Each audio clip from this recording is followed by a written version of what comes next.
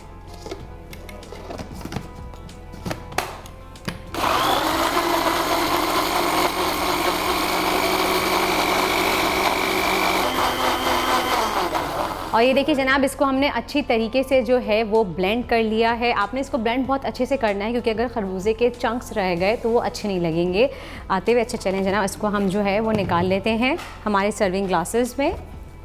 یہ رہا یہاں پہ,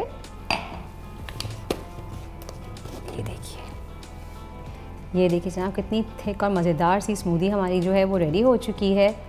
اور دیر یو گو. اور اب اس کو گارنش کریں گے ہم اس کو, یعنی کہ ٹاپ کریں گے قرشی جام شیریں سے, جو کہ خالص عرقیات سے بنتا ہے, اور اس میں کسی بھی قسم کی کوئی بھی ہارمفل کیمیکل یا پرزرویٹیوز شامل نہیں ہے. اور 10 میں سے 7 گھروں میں جو ہے وہ قرشی جام شیریں جو ہے وہ استعمال کیا جاتا ہے. اکثر ایسا ہوتا ہے کہ بچوں کو جو ہے وہ دودھ پسند نہیں ہوتا, ویسے بچے جو ہیں بدنام میں, کچھ بڑوں کو بھی جو ہے وہ دودھ پسند نہیں ہوتا. اگر آپ کو دودھ جو ہے وہ سادہ آپ نہیں پی سکتے, آپ سے نہیں پیا جائے, تو اتنی ریسیپیز تو ہم بنانا سکھا رہے ہیں آپ کو قرشی جام شیریں سے, آپ وہ بنا کے دے سکتے ہیں بچوں کو. اور اگر اتنا بھی ٹائم نہیں ہے آپ کے پاس, تو آپ جسٹ دودھ میں 2 چمچ قرشی جام شیریں گھول دیجئے, اور پھر دیکھیے گا بچے آپ کے پیچھے ہوں گے, دودھ کا گلاس آپ آگے لے کے بھاگ رہے ہوں گے. ہم ریورس کر رہے ہیں آپ کے لیے کہ آپ کو محنت نہ کرنی پڑے. آئیے جناب, اس میں ہم تھوڑا سا ڈرزل کرتے ہیں قرشی جام شیریں کا شربت, اور یہ رہا, اور جسٹ اوپر سے اس کو ہم تھوڑا سا ڈرزل کریں گے. اس کو آپ آئس کریم کے اوپر بھی ٹاپ کر سکتے ہیں, آپ اس میں فالودہ میں بھی بنا کے ڈال سکتے ہیں. اور یہ دیکھیے اس طرح سے ہم تھوڑا سا یہ ڈال دیا, یہ دیکھیے جناب, اور یہ ڈن ہو گیا ہے. دیکھیے آپ چاہیں تو آپ اس کو فروٹ چاٹ پہ بھی ڈال سکتے ہیں, بہت سی چیزوں میں آپ اس کو استعمال کر سکتے ہیں, بہت ہی مزے کا لگتا ہے. یہ دیکھیے, اور جناب ایک اور مزیدار سی جو ڈرنک ہے ہماری میلن اسمودی قرشی جام شیریں کے ساتھ, وہ جو ہے وہ ریڈی ہو چکی ہے. ہم بنا لیتے ہیں ایک اور ڈرنک, جو کہ ہم بنا رہے ہیں اسپرائٹ سے, کیونکہ ہر گھر میں 2 طرح کے لوگ ہوتے ہیں. کچھ کو جو ہے وہ اسمودیز اور شیکس چاہیے ہوتے ہیں, اور کچھ لوگوں کو جناب اسپرائٹ کے بغیر جو ہے وہ کام نہیں چلتا. ان کو لازمی جو ہے وہ ایک ریفریشنگ جو ہے وہ ایلیمنٹ چاہیے ہوتا ہے افطار کی بعد. تو آئیے اب بناتے ہیں ڈرنک اسپرائٹ سے. اسپرائٹ میں آلریڈی جو ہے وہ لیمن اور لائم کا فلیور جو ہے وہ شامل ہو چکا ہے. میں یہاں بلینڈر لے لیتی ہوں, یہ رکھ لیا, ہم دوبارہ سے بلینڈر جو ہے وہ لگا لیتے ہیں اپنا. اچھا جی, یہ یہاں پہ تھوڑا سا ہم ڈال لیتے ہیں, اور یہ آ گئے ہمارے اسپرائٹ کی ڈرنک کے جو ہیں وہ انگریڈینٹ. اسپرائٹ سے ہم آج کیا بنا رہے ہیں, ہم بنا رہے ہیں اورنج موجیتو. اورنج موجیتو جو ہے وہ بہت ہی مزے کا بنتا ہے, اور بہت ہی کوئک بنتا ہے. اچھا یہ دیکھیے, آپ نے کیا کرنا ہے, آپ نے سب سے پہلے تو جناب اپنے افطار کے ٹائم سے پہلے جو ہے آپ وہ اسپرائٹ کی بوٹل کو جو ہے وہ آپ فریج میں رکھ دیجیے, تاکہ اتنی وہ چلڈ ہو جائے کہ جب افطار کے ٹائم پہ آپ کھولیں تو چلڈ آپ کو وہ ملے. آپ نے کیا کرنا ہے, آپ نے لینا ہے اورنج جوس 1 کپ. اگر آپ کے پاس اورنج جوس نہیں ہے, آج کل فریش اورنجز جو ہیں وہ مارکیٹ میں اویلیبل ہیں, آپ اس کا جوس بنا سکتے ہیں, یا فریش اورنجز بھی جو ہیں وہ ڈی سیڈ کر کے آپ وہ بھی ڈال کے اس کو چھان سکتے ہیں, اس میں پانی ڈال کے.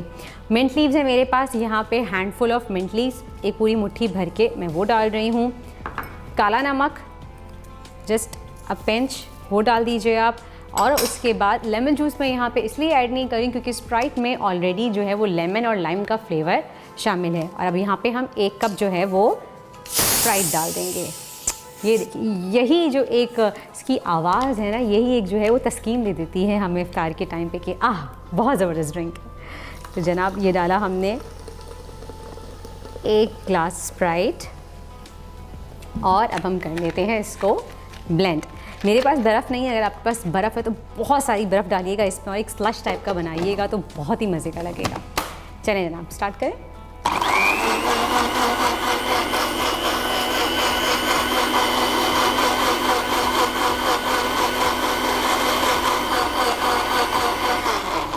اور یہ دیکھیے ہماری ڈرنک جو ہے وہ اورنج موجیتو وہ ریڈی ہو چکی ہے. ہم اس کو نکال لیتے ہیں گلاس میں. یہ دیکھیے ایک اور گلاس میرے پاس ہے یہاں پہ, اس کو بھی ہم نکال لیتے ہیں. اور سو ریفریشنگ, اور یہ دیکھیے کیا بات ہے. یہ جناب یہ دیکھیے, یہ ڈرنک بھی ہو گئی ہماری اسپرائٹ سے ریڈی. اور میرے پاس ہے یہاں پہ ایک منٹ لیف، تھوڑا سا میں وہ سائڈ پہ یہاں پہ رکھ دوں گی، ایڈ کر دوں گی. اور زبردست جناب، یہ ہو گئی ہماری آج کی تینوں ریسیپیز جو ہیں وہ ڈن. اور اب ملتے ہیں آپ سے ڈائننگ ایریا میں. جی جناب، تو آ گئے ہیں اپنے ڈائننگ ایریا میں اور آپ دیکھ سکتے ہیں تینوں ریسیپیز جو ہیں وہ آپ کے سامنے موجود ہیں. مزیدار سے چکن 65 پراٹھا رولز ہم نے بنائی ہے اسپرائٹ کے ساتھ. مزیدار سی جو ہے وہ اورنج موجیتو بنایا ہے. اور ہم نے بنایا ہے میلن اسمودی، جس میں ہم نے یوز کیا ہے کرشی جامع شیریں اوپر سے ٹاپنگ کے لیے. آپ بھی یوز کر سکتے ہیں کرشی جامع شیریں کو. آپ چاہیں آپ فروٹ چاٹ کی ٹاپنگ کریں، آپ آئس کریم کے اوپر ٹاپنگ کریں، آپ ڈیزرٹ کے اوپر ٹاپنگ کریں، آپ پڈنگ بنا سکتے ہیں. اس سے آپ بہت ساری چیزیں کر سکتے ہیں، انوویشن کر سکتے ہیں، کریٹیوٹی دکھا سکتے ہیں اپنی. اور اس کے علاوہ ہم بھی یہاں پہ آپ کو بہت ساری اسمودیز اور ملک شیکس بنانا سکھا رہے ہیں کرشی جامع شیریں سے. آپ وہ بھی نوٹ ڈاؤن کر سکتے ہیں اور اپنے گھر میں آرام سے بنا سکتے ہیں. تو جب ہم ڈائننگ ایریا پہ آتے ہیں ہم کیا کرتے ہیں، اب تو 100% آپ کو یقیناً آپ کو پتہ چل ہی گیا ہوگا. اور اگر نہیں، جنہوں نے ابھی ہمیں ٹیون ان کیا ہے، تو آپ بھی لے کے آئیے کل سے ڈیٹول کا ہینڈ سینیٹائزر اور رکھیے اپنے ڈائننگ ٹیبل یا دسترخوان پر لازمی، کیونکہ ہمیں کرنی ہے کرونا وائرس کے خلاف ایک مہم، جس سے ہم اپنی فیملی کو، اپنے خاندان کو، اپنے گھر والوں کو رکھ سکیں محفوظ. ڈیٹول کا antibacterial hand wash, antibacterial soap اور سینیٹائزر جو ہے وہ اپنے گھر میں رکھیے ہر جگہ اور بار بار اس کو یوٹیلائز کیجیے. اپنی فیملی کو عادت ڈالیے، اپنے بچوں کو، اپنے بڑوں کو، سب کو آپ جو ہے اس چیز کا ہیبیچول کیجیے کہ وہ بار بار جو ہے ڈیٹول کا سینیٹائزر جو ہے وہ یوز کریں، تاکہ ہم ایک چھوٹا سا دائرہ بنا سکیں اپنے ارد گرد، اپنی فیملی کے، اپنے دوستوں کے ارد گرد ایک تحفظ کا دائرہ بنا سکیں، تاکہ ہم اپنے آپ کو، اپنی فیملی کو، اپنے گھر والوں کو کرونا وائرس جیسی خطرناک بیماری سے جو ہے وہ محفوظ رکھ سکیں. ڈیٹول ہمیں تحفظ فراہم کرتا ہے، نہ صرف وہ کرونا وائرس جیسی خطرناک بیماری سے ہماری تحفظ ہمیں دیتا ہے، بلکہ وہ ہمیں تحفظ دیتا ہے اور 100 قسم کے مختلف طرح کی بیماریاں پھیلانے والے جراثیموں سے بھی. تو آج ہی آپ جو ہے وہ استعمال کریے اور ضرور اپنے ساتھ رکھیے.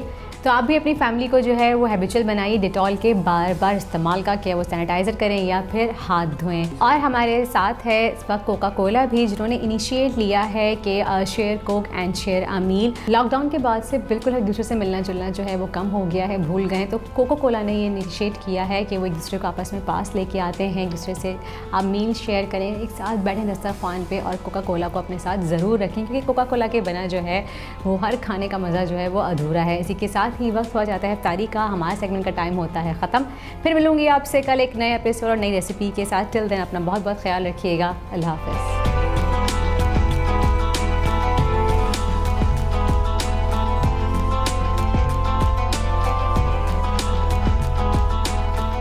احسان ہے رمضان.